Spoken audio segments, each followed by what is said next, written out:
In my right hand, I have the TaylorMade Stealth driver, and in the left, I have the Callaway Rogue ST Max. Now, these are two brand new drivers for 2022. The big guns have some new toys out. How do they perform? How do they stack up against one another? Well, I'm going to find out for you today. I'm down at Dundonald Links, and yeah, I'm going to test both these drivers out in the golf course, going to show you some numbers, let you know how these models compare, and yeah, give you an idea of just, they're bound to be two of the best drivers for 2022. But before I run you through everything, if you're new to our YouTube channel, hit that subscribe button below, give this video a thumbs up, and any questions, just leave them in the comments and I'll get back to you.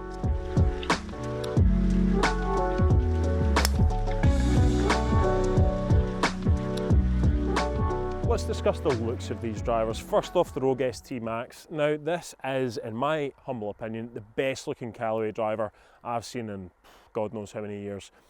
It was the one thing that kind of held Callaway drivers back, in my opinion, in recent years. That's why when I had a few Callaway drivers in play, the Epic Flash Sub-Zero, Maverick Sub-Zero, I went down the Callaway Customs route to get, my own finish.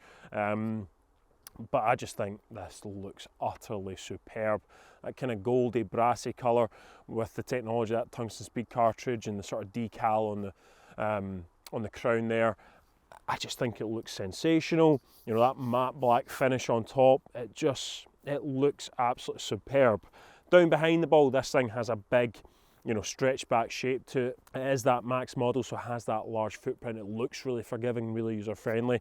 But yeah, I think Callaway have just knocked out the park when it comes to the looks. Now with the TaylorMade Stealth, again, I think this is a fantastic looking driver. Some of you may be put off by the red face at first. I can completely understand that, but trust me, once you get it down behind the ball, out in the golf course, hitting a few shots, you hardly notice it. Apart from that, that sort of blacked out look on top, the contrast we have between the leading edge and the face, I think looks really smart. The matte black carbon fibre section on the crown looks really good. And then the sort of red colour pops throughout. Yeah, I think it looks quite smart. I'll be honest, it kind of reminds me of a Nike driver from a few years ago, but that's not necessarily a bad thing. But yeah, I think it's a really smart looking driver. Both look fantastic in the bag. Both look great down behind the ball. The Stealth has a wee bit more of that classic shape to it. The Rogue ST Max, that more modern stretch back look. But yeah, both fantastic. If, however, I was to pick just one in the looks department, I'd go with the Rogue ST Max. I just think it looks really clean, really sharp. Yeah, fantastic looking driver. Next up, let's talk about sound and feel. Now, sound is feel, and well, I'll just let you hear for yourself. So I'll give the TaylorMade a bash to start with its carbon fibre twist face, and yeah, just let's see how this sounds.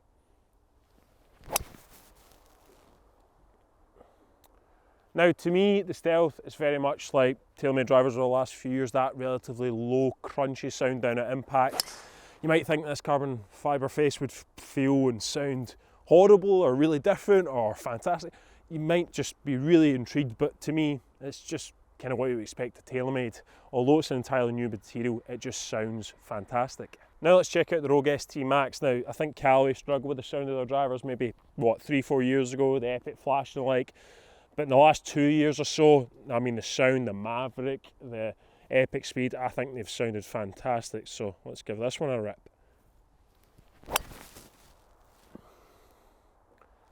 And again, it's a sound I really like, that relatively low frequency. There's a wee bit more of a ting to it, but it doesn't sound hollow in any way. It does have a nice solid feel. So, if I was going on the feel side of things, I'd probably err towards the Stealth. Just that low crunchy sound, that's something I like to hear. But the kind of soft, low ting that you get off the Callaway is also really pleasing. So both feel fantastic, but if I was to pick one, I'd be choosing the Stealth.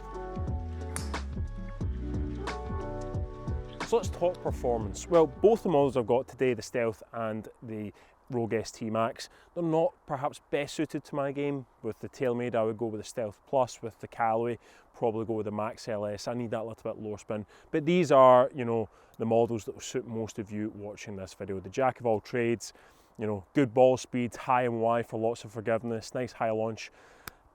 As I say, jack of all trades, they'll do a bit of everything. Really good, solid all-round performers. But what have I been seeing out on the golf course? Well, with the Stealth,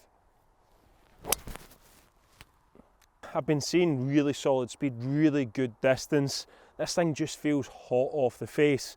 And you know, when I'm catching out in the middle, when I'm hitting the kind of shots I want to see, when I'm getting my nice wee draw or my nice wee 5-yard fade, this thing is just, yeah, it's sending it down the fairway. It's an absolute distance machine. As I say, you know, probably just this model a wee bit too spinny for me. But yeah, I've got absolutely no complaints. It looks fantastic down behind the ball, inspires me with confidence. And yeah, just really good, solid performance. Now with the Rogue ST Max, it's largely the same story, but you know, whereas maybe speed and distance is standing out with the Stealth, what's standing out with the Rogue ST is stability. I mean, honestly, I'm hitting this thing all over the face today at times, and it just feels so stable, so user-friendly. That larger footprint down behind the ball, that little bit more visually forgiving, confidence-inspiring, and yeah, it's just such a stable ball flight. It just doesn't seem to want to tail off on those missed strikes. It retains good speed. It's just, yeah, user-friendliness, that's what's standing out with the Rogue ST. Love that flight as well. I mean, just two really good, solid performers. No complaints. Fairway finders, good distance. Performance-wise, there's not a lot between them.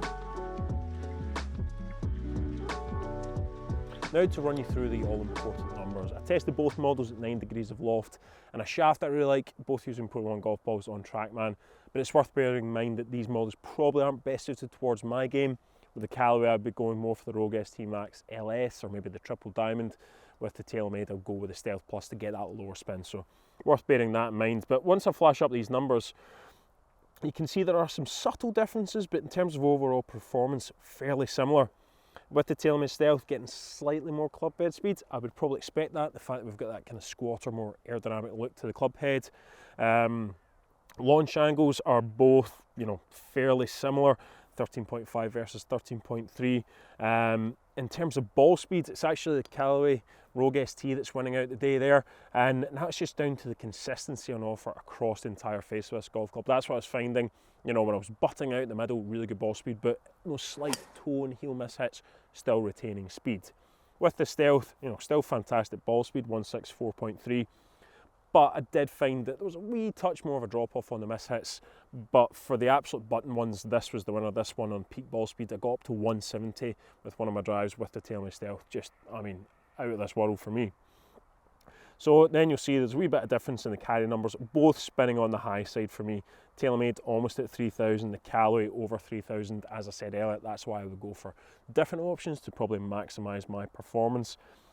But there isn't really a great deal between these drivers. On another day, I might see a little bit more ball speed with the Stealth, or I might see a little bit lower spin with the Max LS. You know, as I say, these are fine margins. They're both really fantastic all-round performers. And there's nothing in those numbers, or when I was testing on TrackMan, that really stood out as a negative. They just are really solid. Jack of all trades will probably fit most of you watching this. But the important thing is, go and check them out for yourself, go and test them for yourself, because that's the only way you'll know which one gives you the best possible performance, and of course, get custom fitted. So, some final thoughts. Two brilliant drivers, numbers stack up really well. On the golf course, they've performed fantastically. And yeah, I think, you know, they'd be a good addition to anyone's bag, any of you watching this. Especially if your driver is 4 or 5 years old, something like that. If you go get fitted, you'll notice some big improvements, I'm sure. If you have a driver from last year, it's maybe not absolutely necessary that you upgrade, but I'm sure if you go get fitted, you will see improvements. Whether those improvements weren't enough investing in a new driver, you know, we're talking best part of £450 for both of these. Well, that's up to you to decide. But yeah, you know, I'm sure you will see improved performance with both. Both fantastic, all-round performance, as I say. But decision time. If I'm going to choose one of these, if it came down to crunch time and I had to put one of these back, which one would I choose? Well, for me, I'd go with the Rogue ST Max. I just think it is that little bit more user-friendly. The consistency I was seeing in terms of the stable ball flight and also the ball speed in my launch monitor testing just meant that it was just winning out, just pipping the TaylorMade to the post. But I've not been fitted yet for the Max LS or the Stealth Plus. You know, I had a chance to properly test those drivers, so I'll be really interested to see, once I get my hands on them, which one is delivering the best performance, because, you know, it might prove to be that the TaylorMade Stealth Plus is a better option than Max Helix, who knows? And that's why you need to go and test them for yourself, see which one works for you best. As I say, you go with either one of these drivers, you'll come out a winner, because they're both fantastic. But gun to my head today, have to make a, you know, gut choice. I'm going with the Callaway. Now, if you have any questions about Callaway or TaylorMade's latest drivers, then just leave them in the comments and I'll get back to you. Do not forget to subscribe to our YouTube channel, give this video a like, and thanks very much for watching.